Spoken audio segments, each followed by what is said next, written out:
Boobies!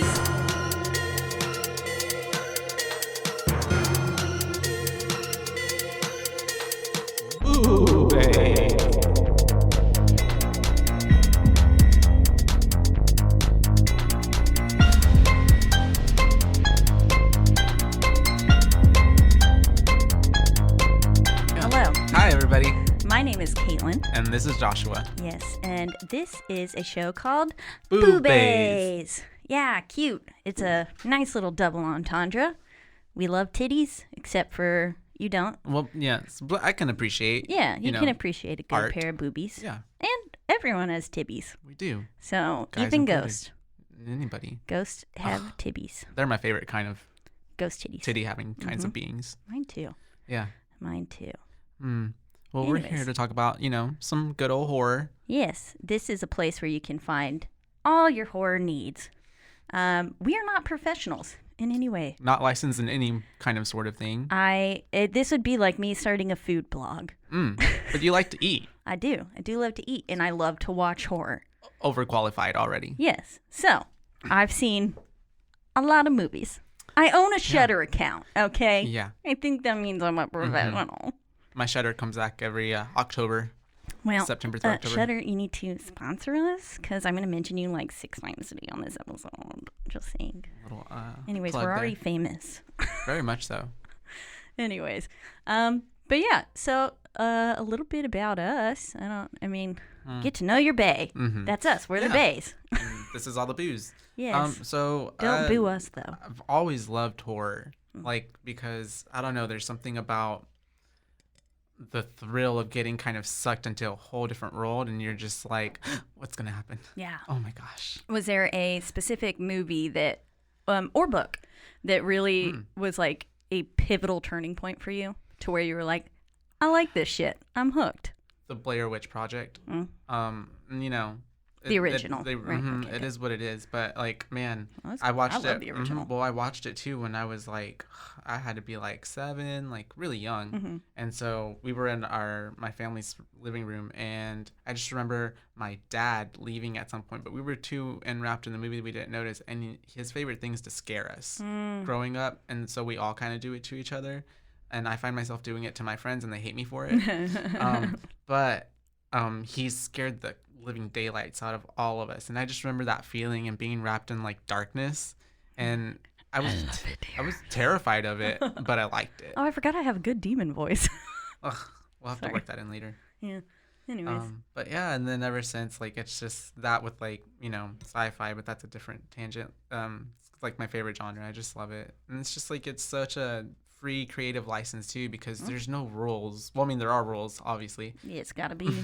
Well, but then there's. But there's not, because Yeah, there's it's just so many. There's so many niches within horror as well. Yeah. It's just, you can do anything. You really can. You Can. It's beautiful. For me, I think the movie that made me really be like, I really love this shit, it was probably, and it's kind of goes down as one of my all-time faves, is Hitchcock's Psycho. Classic. I do love it. It's not, for the time, it was scary. I wasn't around during that time, wasn't even thought of. I don't even think my mother was. Maybe she was. Yeah. But it was scary for then. It is Yeah. obviously not scary now. Well, now, yeah, because we're so desensitized to everything. Yeah. But Yeah, because back most then- everything is not scary to me. I watch it and I'm like, so if it gets a jump out of me, I'm like, oh, Yeah, damn. that's a Or if I good find myself struggling to sleep at night, because a lot of the times I fall asleep to horror movies. Yeah. So it's and I live in a house with haunted dolls.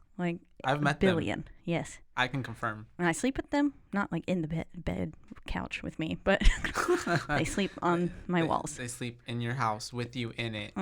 And I'm not scared. No. Well, it's all about the mind. It's all about what you allow to consume you. Yeah. Basically, in a way. True. But yeah, so I love that. The one that the one that actually freaked me out though, and that I still have a slight fear, paranoia to this day, is a very obscure movie called Milo, and it's not the one with the little gremlin looking Milo. Okay. It's this weird movie I think it's just a random kid. I don't even think he's an alien, but I remember him looking kind of fuck, what's their names from Star Wars? The are they called Jawas? Those little tink tink ones in They look like the Spaceball. little bears? No, those are Ewoks. Ewoks, my bad. So Jawas, I'm pretty sure. Oh, like Jar Jar Binks. No, like they're the little ones that are in that big. They're like in the sand, and they drive that big old thing, and they're the little short ones with the pointy hoods. Mm-hmm. Yeah, I believe they're called Jawas. He kind of looked like that, but in a raincoat. Like he kind of had those glowing eyes on the cover and stuff. Anyways, there's this point where he's crawling around in the air vent on the floor and like watching this girl, and so I have a weird fear of like floor air vents. I don't know why. You never know. There'd be a Jawa in there just watching you, ready to strike. To get me. And then I also have a fear of canopy beds from the movie The Haunting. So, which is also based on the Haunting of Hill House. It's based on Hill House. So that is also based on the book, whatever. Yeah. Anyways. Which that's even in itself is so cool, how like so much horror in movies is pulled from actual like real life, quote unquote events, So exactly. Like the movie we're going to talk about today. Good segue. Yes. Look at that. I'm a natural. We're going to be talking about The Exorcist. The Exorcist. Dun, dun, dun. Wow. A classic. We sat here for a while trying to decide what it is we were going to do as our first movie because we tried to go back and figure out what our favorite horror film is. And like, while I love Psycho, there's so many others that hold that could arguably hold that spot. Heart, yeah. It's just that one holds a special place, but I don't know if it's like necessarily, it's just like a all-time favorite, but it's not necessarily my number one. I get what you mean though. Like it's like 0. It's 0 on a 1 to 10. For me, also too, I mentioned the Blair Witch Project, but Darkness Falls was also a really big one in my childhood that like was like, oh okay, I do like this. For novels, Stephen King and Pet Sematary was, I think, the first one I ever read. It's the first Stephen King novel I read. I love it. See, I need to get into that because I was never a reader. I have when I was younger. I have a few of his books at home. I can lend you them. My cover of The Shining though is about to fall apart. It's very old. Last threads. Yeah. Anyways, so The Exorcist, we boiled down to it because we both felt that it was. I mean, it's an actual classic. Very much so. And it's actually inspired so much, too, after it. And there's so much that it, like, draws from The Exorcist. It was really the first of its kind with touching on religion in a way that that wasn't, like, kind of talking only about the good side of religion. It showed some of the nasty parts of believing and choosing to have faith or not choosing. And then possibly letting in other things. It's actually a really, like, going through it and watching it. It's, like, the dialogue and the character development throughout it as well. It's just hella progressive. Yeah. And then, I mean, it's just wild. We watched it again last night because we figured we should get a refresher. Because it's been years for me. Like, at least 10 years since I've seen The Exorcist. I'd say just about the same for me. And it was like right after high school. It's because it's not on any streaming services until I found it on Showtime, but they're taking it off tomorrow. So like, we literally caught that shit. Yeah, we did. Thank God. Or someone. You're welcome, you guys. But yeah, there's so many other documentaries and stuff out there. Like I've watched quite a few on Shudder. On like the making. And stuff just all about the movie, but of course it's actually on there, which I don't know, hopefully maybe that's why it's coming off Showtime. Maybe it's going to Shudder. I would like that. Transferring. They did just get American Werewolf in London, which I was like, wow, good job, Shudder. Yeah. I was like, you need to have more classics. I will say Shudder has the best. I sound like I'm a fucking sponsor us already. Look. This isn't an ad. I just legitimately use Shudder. Shudder has the best original content. They do have some very good original content.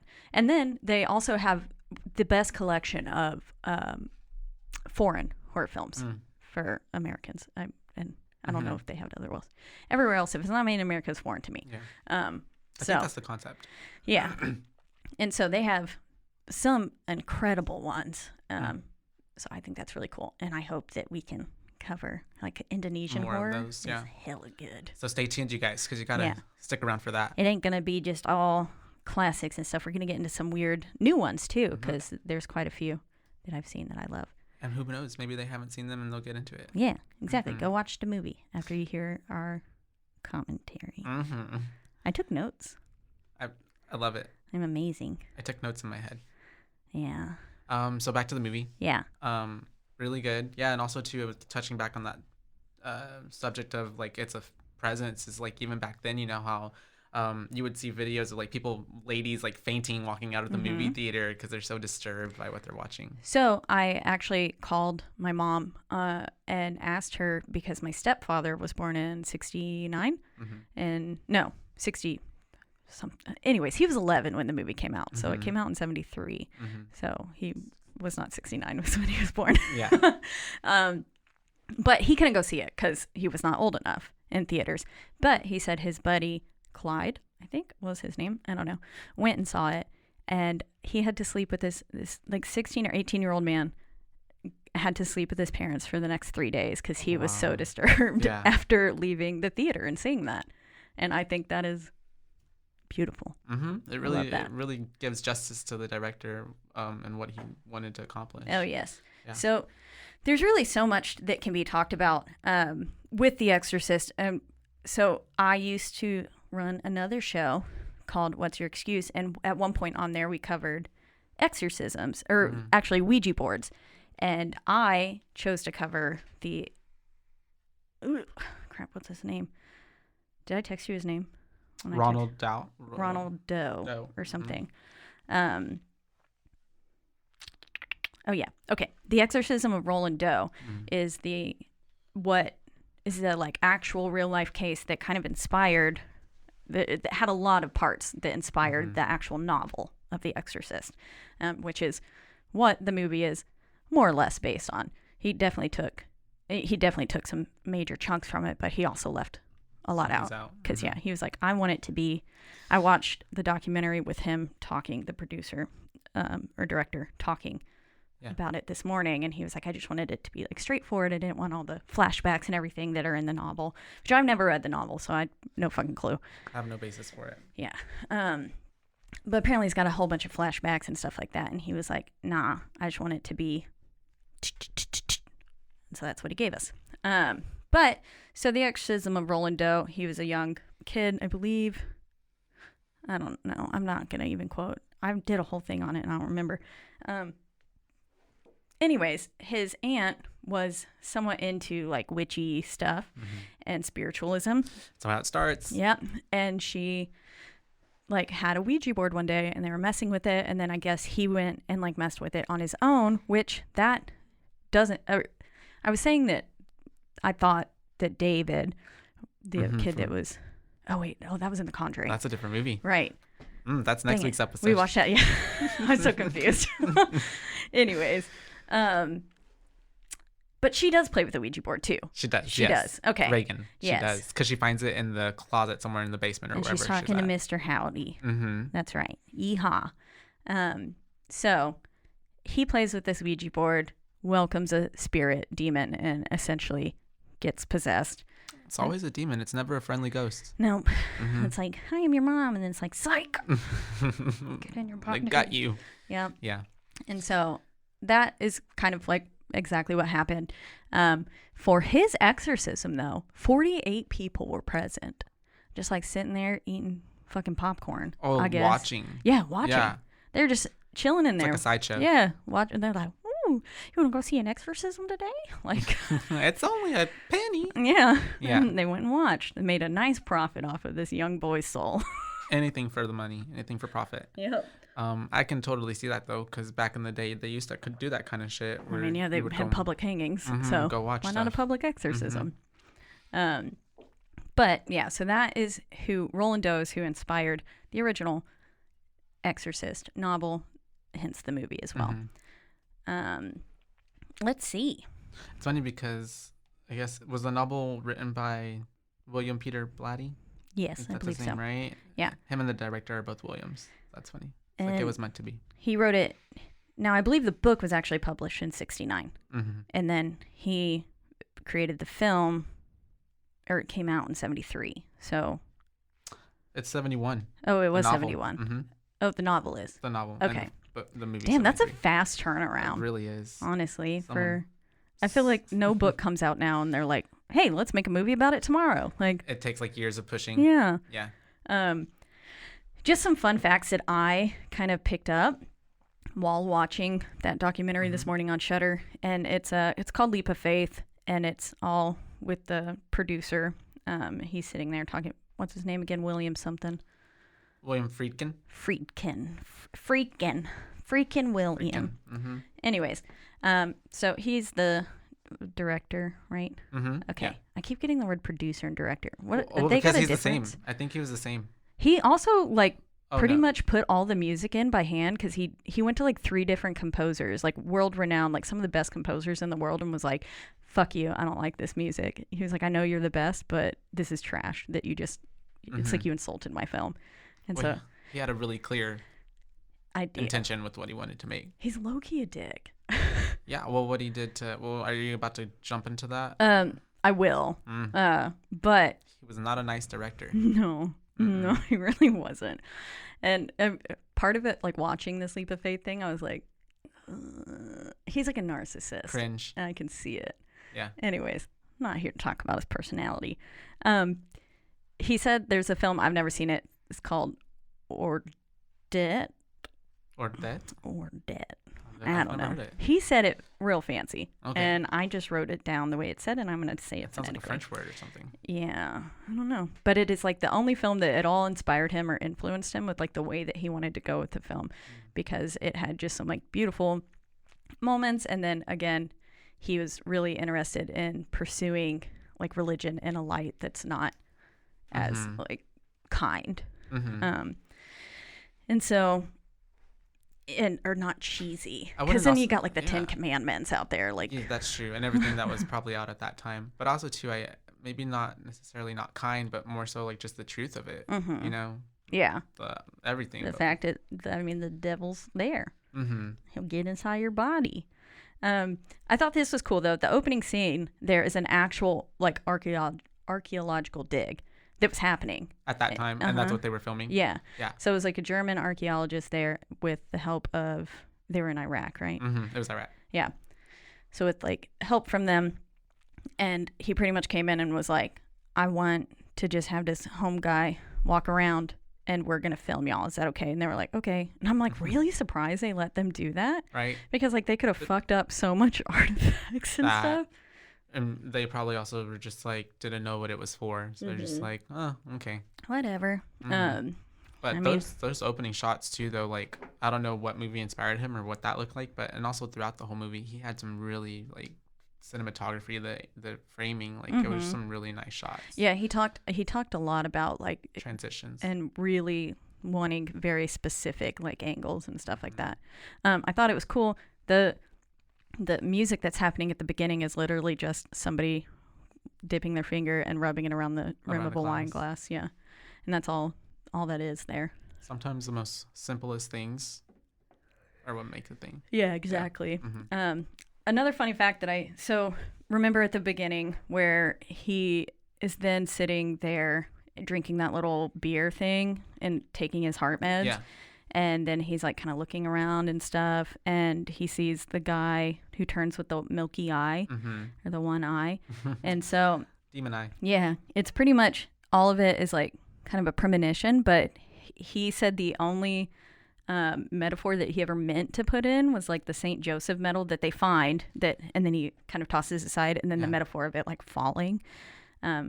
And he was like, literally the rest were accidents. He's like, people just kept on interpreting it. And he was like, I didn't mean to. He's like, that really wasn't my intention, but like, cool. Yeah, I'm glad I'll see it that way. Glad you found all that for me. He was like, I was just doing what felt right. I was going off my instinct. Yeah. So I feel like pretty much he was like, I'm low-key a genius. Did it all unintentionally. And then that glad y'all picked up on it. Yeah. But no, it was all really, there are a lot of moments where it's like almost foreshadowing of like what's about to happen, you know? Exactly. Yeah, because there's so much in that. Yeah. And then he said, I mean, obviously when he goes, so the name of that demon is Pazuzu. And so he went and looked Like, obviously that is like a premonition, a very obvious one, saying like, oh shit, something bad gonna happen. Something wicked this way comes. Yes. Mm-hmm. Anyways, yeah, we can talk about how he was a little bit of a dick. Yeah. How he slapped Linda Blair, I think, right? A few times. Something I remember. I know that one scene, the masturbation scene, and when Linda Blair falls back, that the pain that's recorded on her face there was real. She fucked up her back in that fall. I don't remember if she was pushed or like if she was made to do it so many times or something. That is covered in the Cursed Films documentary, which I knew I had seen before, but I couldn't remember. And so I watched it when it first came out. Yeah. And so I don't remember exactly everything that happened there. But I do remember, the pain that happened, like after Reagan was saying, like, lick me, which that film is vulgar. Oh my gosh, yeah. There were some parts too where I was just like, ooh. Like, still, yeah. I forgot the actual dialogue. Exactly, yeah. I forgot. I was like, holy fuck, they're saying that. And I was like, this is, whoa. I think about the back in the day when it came out in 73. Yeah. Yeah, I mean, a whole fucking cross going into her vagina. Also, man, her vagina was torn to shreds. Bloody. Just, man. Ouch. And I then can't when imagine. She put her mom's head down there, that sent me. I was just like, wow. Yep. The audacity. Ugh. Oh, poor mom. And so, yeah, and then that's exactly right after that is when she falls back. And that scene, and when she hits the ground, you can see, like, her hand automatically flies to her back, and her face, like, looks like it's audibly, like, in pain. Yeah, very much in pain. So I think he also maybe made her do it again or something afterwards. I don't know. He did punch Homeboy in the face. One of the guys, so the guy who comes and delivers the last rites to the person who fell down the stairs. He's an actual priest, though. He was not an actor. Ben Daniels, I believe. Father Daniels. No, Father Dyer. William O'Malley. Father Dyer. That's the one. Is who comes and delivers the last rites, but he wasn't, I don't think, an actual actor. And so, I mean, for the rest of it, he was just really being himself, being a priest, what a priest father. Would do. Yeah. But at this point, he couldn't deliver the emotion to, like, I mean, but the body was pretty convincing looking. Like, it really was. I was like, he's there with his little fists and hands clenching it. I'm like, I feel like I could start crying looking at that. But essentially, he couldn't do it. So he asked him to stand up, like, asked, like, hey, what's going on? And he was just like, I just can't. And so then he just turns around and then punches him in the fucking face and says, action. And I was like, if you ever wanted an expression out of me, that's the way to elicit it. I would have been angry. I would have just been like, motherfucker. Maybe he was just so in shock. But also, too, if things had already been going on prior to that, he probably would have expected it. Yeah. Because I know that he was... And they were friends. But I don't punch my friends in the face. I don't know about y'all. Whatever it takes for the art. Yeah, I guess so. He said, those tactics wouldn't fly today. And I'm like, no shit. No, they wouldn't. He also... There's a one point where Jason Miller, who plays the main priest, Damien... Father Casas? Something like that. Anyways, there's one point where he's like sitting down, and they needed a very like jolty, startled reaction from him when the phone rang, and he's sitting there, and the reason that Damien's character looks so freaked out when this phone rings, and like jumps, like literally it looks like he jumps like at least 3 inches out of his seat, turns around, is because this motherfucker shot a rifle like right behind the camera. And so it was just, he just heard a gunshot. Yeah. And we heard a telephone. But like, so. The power of post-editing. Yeah. So he just did a bunch of crazy shit like that. Another cool thing that I thought was Father Marin, who was in the beginning and then who comes in and at the end, and like throughout the whole thing. So he also said he only likes to do like one take, and it's because he likes the spontaneity. He wants like raw emotion in it. So he's pretty much like, you better not fuck up. Yeah. No pressure. Yeah, exactly. But Father Marin's actor was pretty much like struggling with the scene where he had to go like declaim the demon and be like, pretty much like, get the fuck out, Mm-hmm. pack your bags. And so he was having trouble like conveying that emotion and like the actual power that needed to be behind it to be like, yo, demon, get out. Very authoritative. Yeah. And so he pulls him aside and he's like, what the hell is wrong with you? And he's like, why can't you do this? And he goes, he just said, well, I guess it's just that I don't believe in God. As if the McCrispy couldn't get any better, Bacon and Ranch just entered the chat. The Bacon Ranch McCrispy, available at participating McDonald's for a limited time. Ba-da-ba-ba-ba. And so then he was like, what the hell? Because this actor also literally played Jesus in an older film. His name's Max von Sydow. Yes, Max von Sydow. And so he played Jesus at one point, and he was like, well, you literally played a religious character. Like, what the hell? And he was like, well, I just played him like a man. And he goes, well, then play this like a man who's fucking going head to head with a demon. So he did, and then he had the emotion right. And that's the scene they used. He was like, it was like a completely different person. He said, it pissed me off because actors are supposed to act. And I was like, oh, God, like at least you got your scene. Going in, all the shade. I was like, damn, sir. Okay.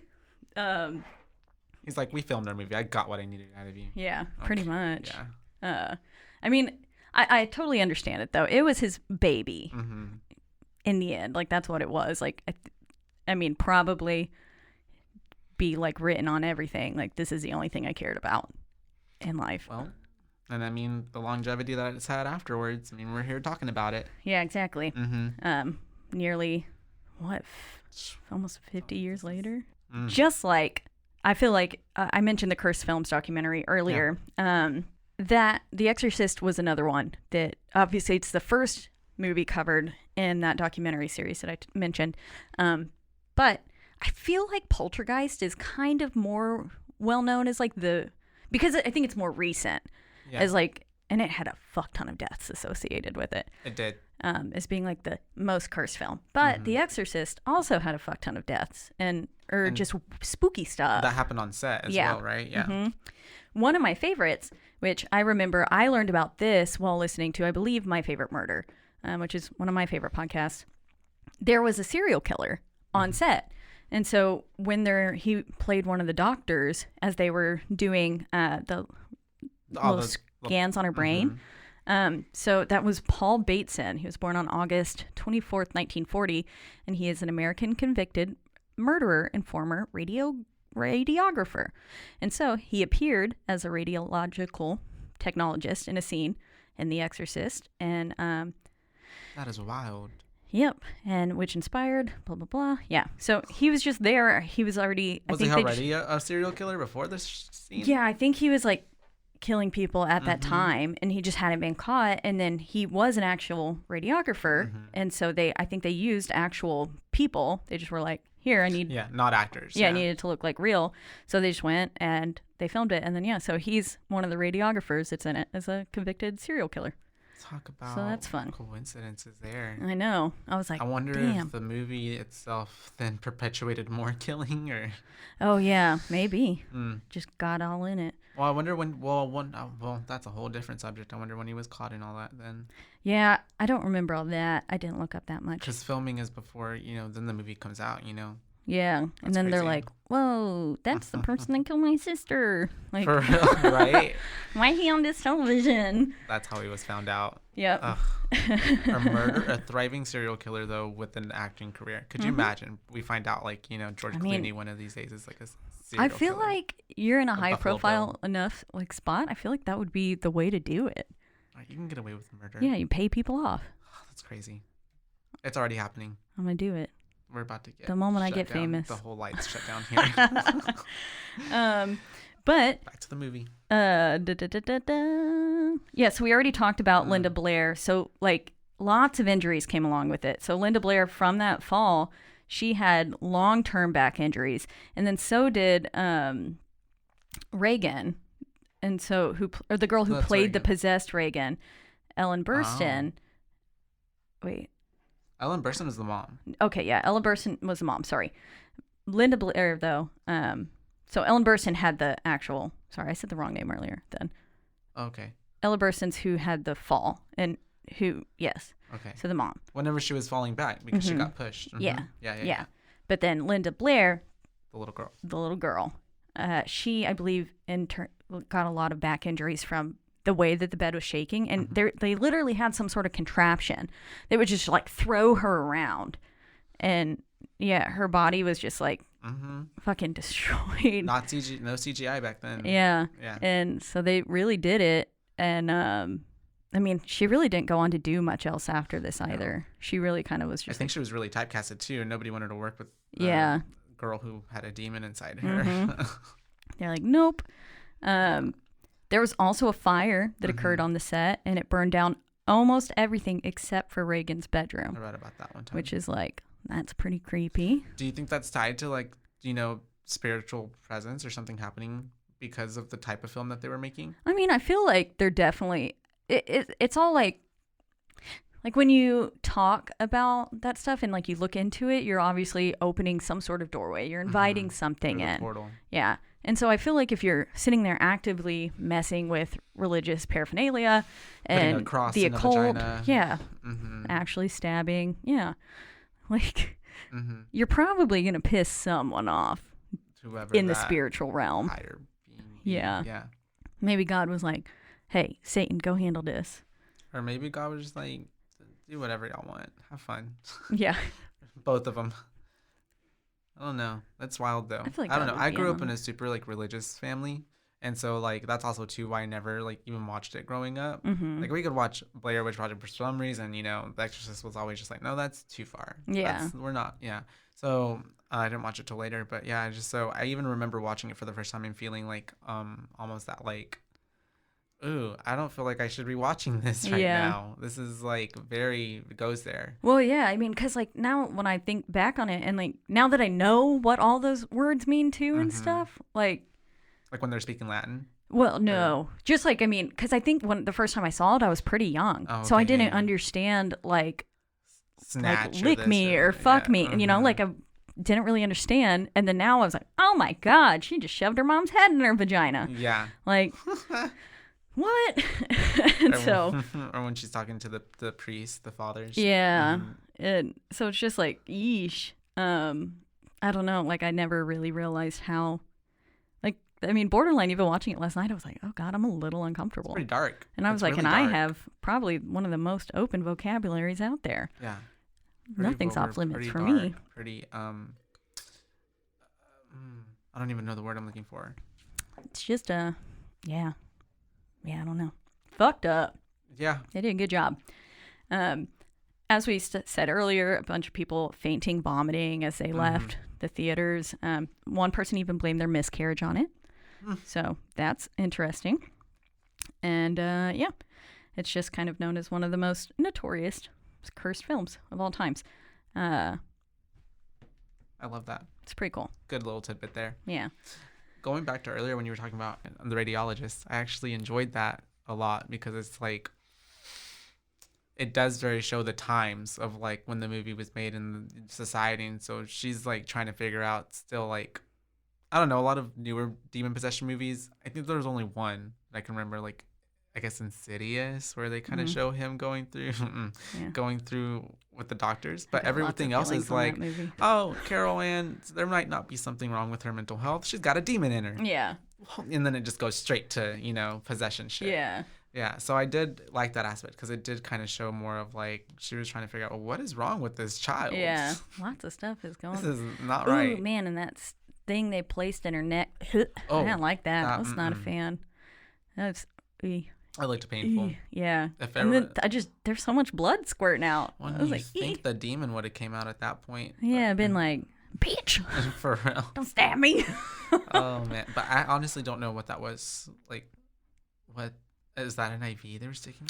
I don't why? know. I was confused. It was definitely the 70s. Yeah. I was like, that's a medical practice I don't understand. And I don't think they use it anymore. No. Because I think what they were essentially doing was an MRI. Yeah. And I've had quite a few MRIs due to my multiple concussions, and so I thought, I've never had anything stabbed in my neck like that. Well, I've had X-rays done on my abdomen and stuff before, and they hooked up an IV to me and they injected me with these different type of it's like metal. It's like liquids that they're putting in you, so that way whenever the machine is going around you, it sees it running through your veins or whatever, and so it's easier for it to pick up every little detail. Oh, And so that's what I thought they were doing to her first, but then I was like, no, they're taking out blood. yeah. Weird. Yeah, see, I had internal bleeding once, but instead of injecting it into my veins, they made me drink this nasty Route 44 drink thing that was supposed to be apple juice. And needless to say, to this day, I do not like apple juice. And that made my insides glow. Yeah, that's But the same thing. I wish they would have put it in my vein. It tasted like metal. Oh, yeah. I just remember mine tasted like And a it made poor me- excuse it for made- apple juice. It made me feel really cold everywhere instantaneously. I don't remember. I think I was just already in cold sweats, though, because I'd had internal bleeding for like 2 weeks. God, Caitlin. It's okay. That's literally me. I do not go to the doctor until it's like the last. Yeah. Like I'm on the brink of death. That's what happened. We rushed to the ER at 3 a.m. Mm-hmm. And I woke my dad up and I was like, Dad, I think I'm really sick. You're just, Yeah. He was like, oh, fuck. it's the actual Exorcist. Yeah, I'm puking there. Yeah. Anyways, they pushed a lot of boundaries in the film. It is, like we said, a classic by all means. And I think if I had to... So this is what we're going to do, y'all. We're going to give these films a boo rating, which will be little ghost or whatever, 1 to 5 stars, 5 ghost. Kind of like a star rating. You get it? But Really it's with smart. ghosts. Yeah, but with ghost. Little booze. We're clever.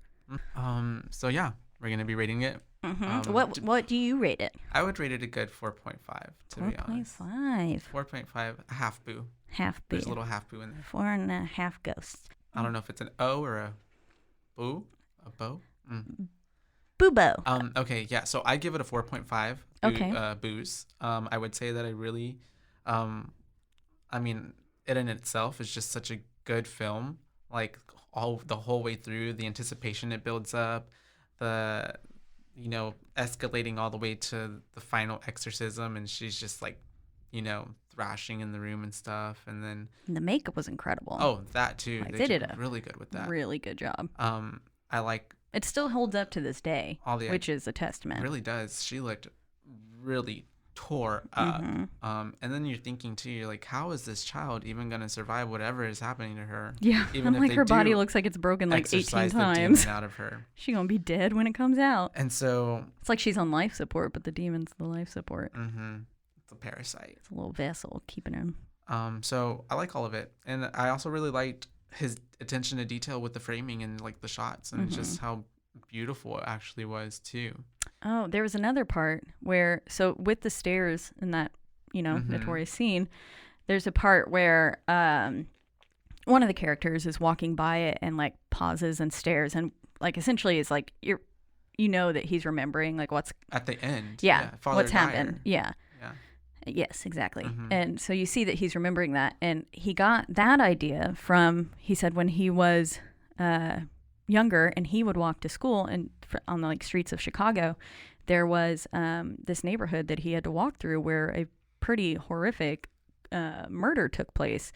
And essentially this young girl was dragged out from her window, decapitated, and then also dismembered, and then they just like left her body parts on the street. And so he was like, every time I walked by that neighborhood, like all I could think about was this like beheaded girl. Yeah. And so then he threw that little tidbit at the end too, because he was like, well, I've had like kind of a personal experience with something like a traumatic event.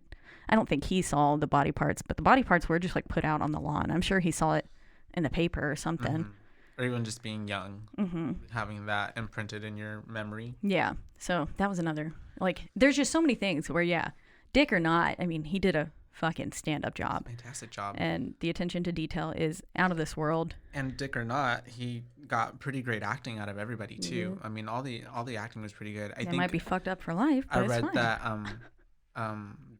Father Damien, they wanted, like, the studio wanted Al Pacino to play him. Well, they had actually already hired another person, like Jason Peck or something. And then I forgot his name. He looked like he was a well-known actor at the time. They had to pay his full salary whenever they decided to go with who played Damien. Well, the reason that I believe that he ended up choosing Damien was because he Damien, the actor who played him, was actually his name is Jason Miller. Yeah. Was in another film before that won like all these accolades and stuff. Stacy Keach was who was hired by Blatty to play him, but Friedkin then found Paul Newman and said, no, I want him. Because he had seen a play with him in it. That's what it was. And then he had said something, and then I guess he read the script, and he called up, what's his face? Friedrich. I can't say his name. Why can't I remember his name? Friedkin. Called up him, and he said, I am this person. Like, I am Damien. And he was like, okay, cool, but we've already hired this other guy. Yeah. And so he was like, no, I need to play this role. And he was like, you're literally, what? No. And then he was like, just shoot a scene with me. Let me show you. And so then he was like, okay, you can fly out here on your own dime and throw you a bone. Like, yeah. And he's like, but you already know that we've hired someone. So he did. And then he did like 3 different scenes. And then afterwards he was like, he called the people and was like, yeah, get rid of Stacy. Like, this is the guy. Yeah. He's like, I want this guy.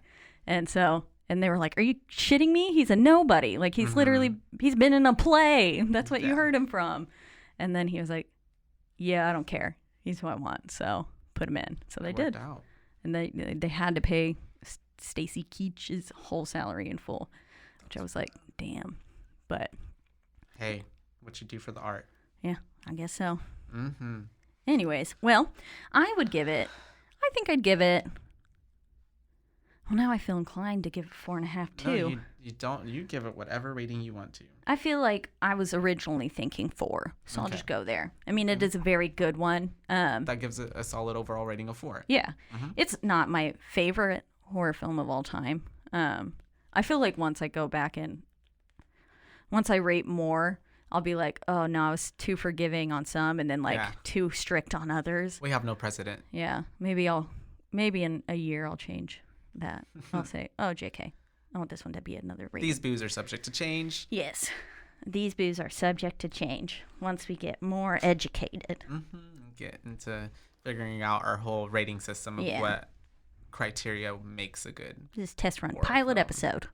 This is the pilot episode. So I guess also too for the criteria, I mean, for me at least, it's what was the emotion that I felt, the cinematography and how it looks, and then the acting. Yeah. And the acting was good. Yeah, it was really good. I mean, sometimes questionably, unfortunately, acting in horror movies can be a little bit very bad. Cringe. So it really holds up. Forced. It really holds up. Yeah. Because it's almost more so a drama as well. Yeah. Because, absolutely none of that seemed forced. It just was very natural. And you were like, I'm not questioning the fact that this person is acting right now. Because I don't, it just seems so real. Because then there's some where you watch it and you're like, ooh, you can tell that that's not the way they would have said that, or they're putting more inflection, or it's too forced, or the dialogue almost seems like fake. Exactly. Well, that is all I have for The Exorcist. Any closing notes? Just be careful with which Ouija board you play with and what you invite in. Always make sure you say goodbye. If you don't say goodbye, you're fucked. If a demon named Zozo pops up, or it keeps going between yes and no and just flying all over the board, say goodbye immediately. Pazuzu the demon. Yeah, Pazuzu could come out. A little panini. I love that.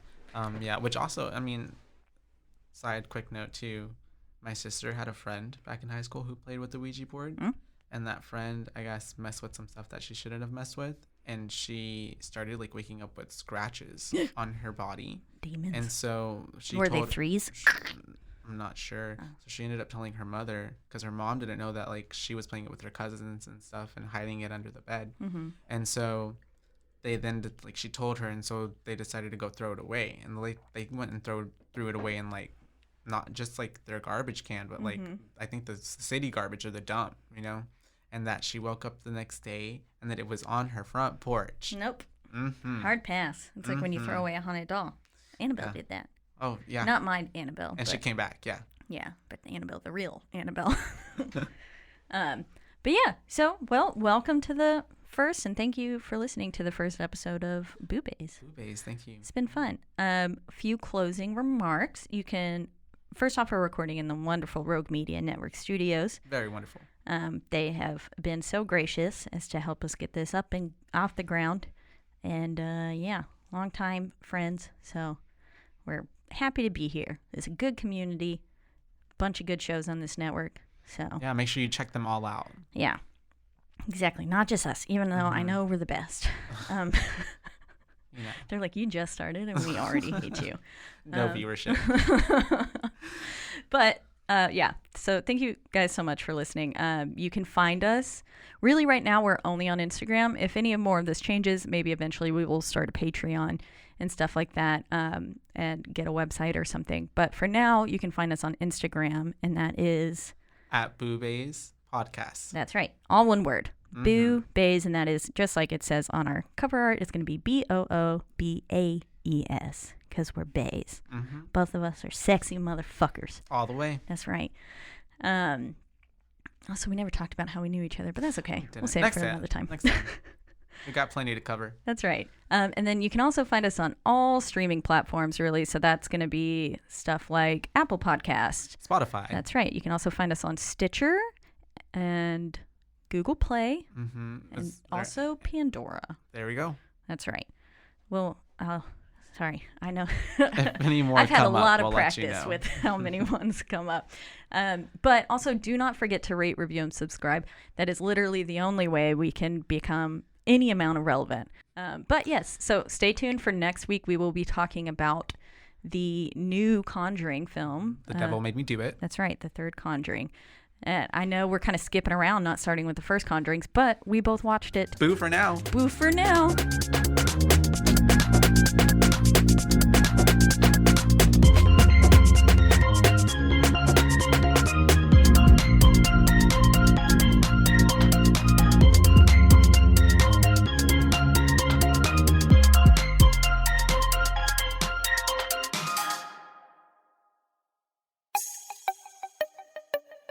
This has been a Rogue Media podcast.